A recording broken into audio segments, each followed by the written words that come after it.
Pangulong Ferdinand Marcos. Unang pangalawa, hindi po natupad ang katuparan ng pagpasura sa mandatory fees. Isa na rito po ang expanded compulsory insurance para sa mga OFWs na hindi naman po natin kailangan. Una, dahil kumukuha naman po ang ating mga employer para sa atin, para sa insurance na yan. At ang mandatory fees po, katulad po ng SSS at PhilHealth, mandatory fees payment po siya. Wala naman po sanang problema kung ano pero ano po kailangan po nating magbayad. Kailangan po, ginawa po nilang compulsory, mandatory nga po. So, ang kasama na rin po rito yung pag-ibig na kailangan din po yata isasangkapan ng pagbabayad ng OAC. Hindi ko po kasi basta-basta, ng mga nakaraang taon, hindi ko po basta-basta makakalis hanggat hindi po natin nababayaran ang pagbabayad ng SSS, pag-ibig o PhilHealth man yan. At nitong June lang po, ang PhilHealth po ay nag-implement ng 5% premium increase na nasang-ayon po yan sa Universal Healthcare Act of 2019.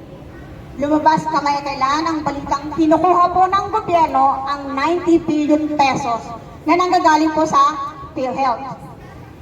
Ito daw po ay sobrang pera para pandagdag sa pondo ng mga unprogrammed appropriations. Hindi po natin alam kung talagang properly allocated ang perang yun, yung 90 billion pesos na yun. Ayon sa kabila lang nagbigay ang PhilHealth, sa balita rin po kamakailan na nagbigay po o kumuha nagbigay ang PhilHealth sa Bureau of Treasury ng 20 billion last May. Itong taon lang po yun. At kung hindi po tayo mag-iingay, tuloy-tuloy po yung kukuha ng pondo para sa PhilHealth. Mapapaisip ka na lang kung ano ang legality o legalidad ng pagkuha ng pera sa PhilHealth. Gayong mas maraming dapat na pinagtutuunan ng gobyerno. Yung mga members na nagbabayad po ng PhilHealth na yan, katulad nating mga OFWs, ang laki ng sakripisyo natin iniiwan natin ang pamilya natin para makapagtrabaho dito. At patuloy silang naniningil ng PhilHealth na yan. Bakit kaya hindi nilang gawin ng gobyerno na ibigay sa miyembro ng nagbabayad ng PhilHealth ang pag-allocate sa mga seniors, sa mga single mothers, sa mga person with disabilities? Bakit hindi nila i-allocate ang perang kinukuha nila sa pondo ng PhilHealth? Marami pala excess funds ang PhilHealth, di po ba? Sana paringgan ng gobyerno na i-allocate properly ang perang iyon para mamakinabang ang mga katulad kong OFWs na nagsasakripisyo na napatagal na panahon dito sa ibang bansa. Kami po sa Tropang Angat ay nakikisa sa matinding pagtutol sa persahang paniningil ng mga dagdag bayarin ng mga OFWs. Mga pagkababayan, hindi naman din po ang pagbabayad. Pero ang problema po yung wala ka na pong choice. You need to pay. Kailangan mong magbayad sa mga hinihingi ng gobyerno yan. From SSS, PhilHealth, and Pag-ibig. Tinatawag po tayong bagong bayani, di po ba? Nakakatuwa lang bagong bayani pero tuloy-tuloy ang kotong sa atin. For how many years, for how many decades. Tuloy-tuloy silang kinukutongan ng mga OFWs sa iba't ibang panig ng bansa. Tuloy-tuloy silang kinikipilan tayo. Just paying for that mandatory fees. Na sana man lang pakinggan ng gobyerno na sana we have a choice. Sana hindi tayo pinipilit. Kasi ang iba sa atin hindi naman mayaman. Nagsasakripisyo nga tayo dito sa ibang bansa para sa pamilyang iniwan natin sa Philippines. But they keep on putting that para maging obligado. Wala kang choice. You need to pay. Otherwise, hindi ka makakalis sa bansa o hindi ka makakabalik.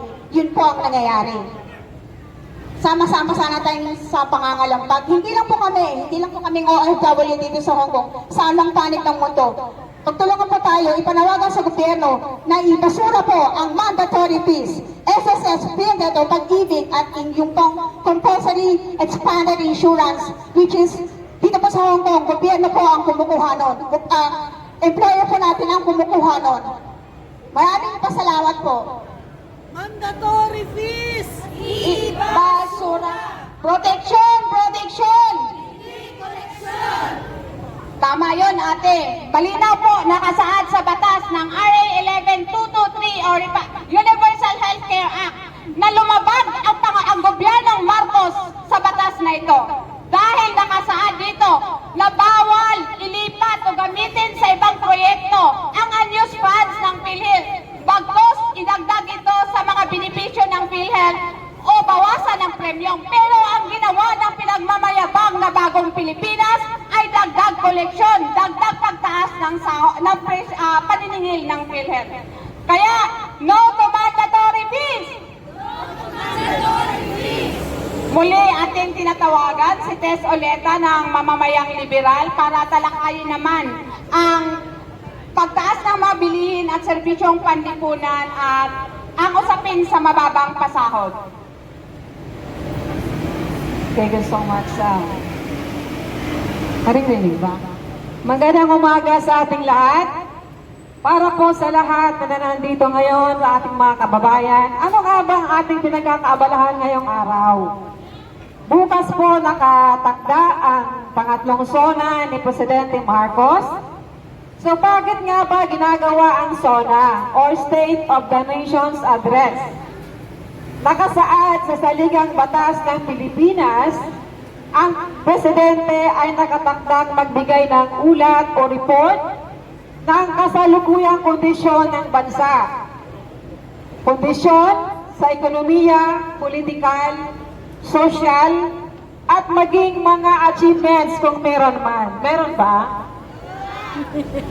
At mga nagawa o plano sa susunod na buong taon hanggang matapos ang kanyang termino. Kasalukuyang sitwasyon, ekonomiya ng Pilipinas. Balikan natin, noong panahon ng kampanya, siyempre doon tayo magsisingil. Ang pangako, una, ano ba yung pinakasikat na pangako? 20 pesos na bigas. Ngayon, ano ang 20 pesos? Isang piraso ng kamatis. Yun pala yun. At tila, ang mga politiko natin, parang feeling nila sa kanila na lang umiikot ang mundo ng, ang buhay ng mga Pilipino. Ang dalawang pamilya, Marcos Duterte, nakala mo, sila ang pinakang may say sa ating bansa, na sila dapat ang kanilang gagawin ay magbigay ng serbisyo sa mga Pilipino ayon sa kanilang mga pangako. Ang kanilang araw-araw na patunsada at mga disgusto sa kanilang mga kampo, na noong panahon ng kampanya, napakalakas ng kanilang sinisigaw, pagbabago, bagong Pilipinas. Yung pala, ang sabi ng ating mga kababayan, bagong Pilipinas, ang patuloy na pagbagsak ng ating ekonomiya at pagsadsad sa kahirapan ng mga Pilipino. Bagong Pilipinas nga ba? Hindi. Issue ng ating bayan, pinakauna ang mataas na inflation rate o patuloy na pagtaas ng mga presyo ng mga bilihin. Pangalawang usapin sa ating bayan, ang hindi pagtaas na sahod ng mga manggagawa, isa sa pinakamalaking concern ng mga Pilipino. Hindi bantay na pagpatupad ng batas at kakulangan sa pagtugon ng kagutuman sa ating mga kababayan. Kakulangan sa trabaho at patuloy na pagsara ng mga kumpanya, kung kaya patuloy ang pagtaas ng unemployment rate sa ating bansa. Patuloy na paglobo ng utang ng Pilipinas, magkano na ba? Latest, 13 trillion pesos. Sino ang magbabayad? Tayo. Kaya sa ating mga kababayan na sobrang pag-itulo sa ating mga politiko, tigil-tigilan nyo na yan mga kababayan. Hindi po yan makakatulong sa atin. Nakalagay sila sa pwesto para magsilbi sa bayan. Hindi sila dapat iniidolo. Pag may mali, kailangan nating punahin. Pag tama, dapat suportahan. Yun dapat ang ating ginagawa. So huwag kayong magagalit sa amin na pag may ganitong mga pagtitipon dito, nagagalit kayo kasi pinupuna ang ating mga leader. Bilang mamamayan, obligasyon natin yan para punahin ang kanilang mga maling nagagawa. At paalalahanan kung ano ang kanilang mga obligasyon sa ating mga kababayan. Kung anong mandatong ibinigay sa kanila, hindi sila dyan nakaupo para pagsilbihan, para mga hari at reyna. Hindi po ganun yon. So makialam tayo, makibaka, at patuloy na maglaban para maipatupad ang mga pangako na iaangat ang ating iaangat tayo sa kahirapan at patuloy na patatagin ang ating ekonomiya para hindi na tayo patuloy na lumabas ng bansa at maghanap ng trabaho. So, kaya kailangan nating suportahan ang ating panawagang trabaho sa Pinas! Hindi sa labas! Maraming salamat po. Maraming salamat, Tess. Tama yun. Sino ba dito nakakabili ng murang bilhin sa Pilipinas? Dahil sa bagong Pilipinas, mahal ang bigas! Hindi lang bigas, pati mga serbisyong panglipunan. Tumaas din ang korupsyon sumasabay sa pagtaas ng mga bilihin. Yan po ang pinagmamayabang ng gobyernong Marcos. Huwag po tayong pabudol sa 35 pesos na increase na sahod dahil ang 35 pesos na increase na sahod ay hindi po yan. Kalahating kilo lang yan na bigas, taliwas doon sa 20 pesos per kilo. Sana matauhan na tayo na budol lang ang bagong Pilipinas. Presyo ibaba! Trabaho sa Pinas! Ngayon naman ay ating tinatawagan si Dolores Valladares mula sa Pilaes, mula sa Unifil Migrante Hong Kong para talakayin ang charter change. Walang pagpapago sa ilalim ni Marcos Jr.